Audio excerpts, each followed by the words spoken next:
ඇත්තටම කලාව කියන්නේ සරස්වතිගේ ආශිර්වාදය ලැබුණු සුන්දර කටයුත්තක්. ඒ වගේම මේ දශක කීපයකට කලින් කලා ලෝකයේ තොරතුරුත් රැගෙන අප හමුවට පැමිණි සරසවියටත් ඒ ආශිර්වාදය ලැබුණා. ඉන්පසුව සරසවි සම්මානවල ඒ ආශිර්වාදයෙන් තමයි මේ තාක්කල් අපි අතර රැඳෙන්නේ. ඇත්ත වශයෙන්ම 13 වෙනියා නුවන් නයනජිත් කුමාර පත්‍රේ කර්තෘතුමා මට මතක් වෙනවා මුලින්ම මීමන ප්‍රේමතිලක මහතාගේ අධීක්ෂණය යටතේ විමලසිරි පෙරේරා මහතා සරසවි කර්තෘත්වය දැරුවා. ඇත්ත වශයෙන්ම මේ ආරම්භය හරි ප්‍රබලයි. ඒ ආරම්භයත් එක්ක සරසවියේ ජනප්‍රියතාවය වරින් වර වැඩි වුණා. ඒ හැම කර්තෘ කෙනෙකුගේම ලැබුණු සහයෝගය තමයි අද අපි මේ භුක්ති විඳින්නේ මේ සම්මාන වල පවත්න්නේ.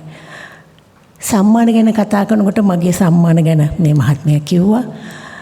මට එකක් මතක් වෙනවා වසර 10ක පමණ කාලයක් සරසවි සම්මාන වල පැවැත්ුණේ නැහැ. ඒ අපේ රටේ තිබුණු විවිධ ප්‍රශ්න නිසා. ඉතින් ඒ කාලෙදී තිරගත වුණු හොඳ චිත්‍රපටි රාශියකට ඒ චිත්‍රපට රංගපෑ කාර්මික ශිල්පීන් නළු නිලයන් හැම දිනාටම මේ සම්මාන අහිමි වුණා. ඒක ඉතින් ඇත්තම කනගාටු කරුණක්. මොකද රාජ්‍ය සම්මාන වලක් කියන්නේ සරසවි සම්මාන වල. ඉතින් එතනින් ලැබෙන සම්මානේ හරි වටිනවා, හරි ප්‍රබලයි. ඉතින් ඒකත් එක්කම ඊට පස්සේ සරසවි සම්මාන වල පටන් ගත්තා. සරසවියත් එක්ක අපේ තිබුණු බැඳීම හරි ප්‍රබලයි. මට මතක ඒ.ඩී. රංජිත් කුමාර මහත්මයා සරසවි කර්තෘත්වය දරන කාලේ මට කතා කරලා කිව්වා ශ්‍රේයානි ඔයා ලියනවනේ. ඒකින්ද මේ හොඳ කතාවක් ලියලා දෙන්න, පින්තූරු කතාවක් අපි පත්තරේ පළ කරන්න කියලා. ඉතින් එතෙන්දී ඔබ පමණයි මගේ පැතුම කියන මම ලියපු කතාවක් මං සරසවියට නිකුත් කළා. ඒ රංගපෑවේ විජය කුමාර තුංග සමග සුනිතා වීරසිංහ. ඉතාමත් ජනප්‍රියතාවයට පත් වුණා මේ කතාව. ඇත්තටම හරි සන්තෝසයි.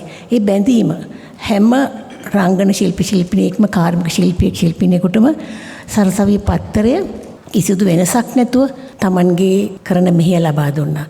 ඒක කලා ශිල්පීන්ට ලැබුණු ලොකු රුකුලක්. මම හිතනවා ඒක තමයි ආදර්ශයක් කියලා. ගෞරවාන්විත විදිහට තමයි කලාකරුවන් ඒ පත්තරෙන් ඇගෙව්වේ.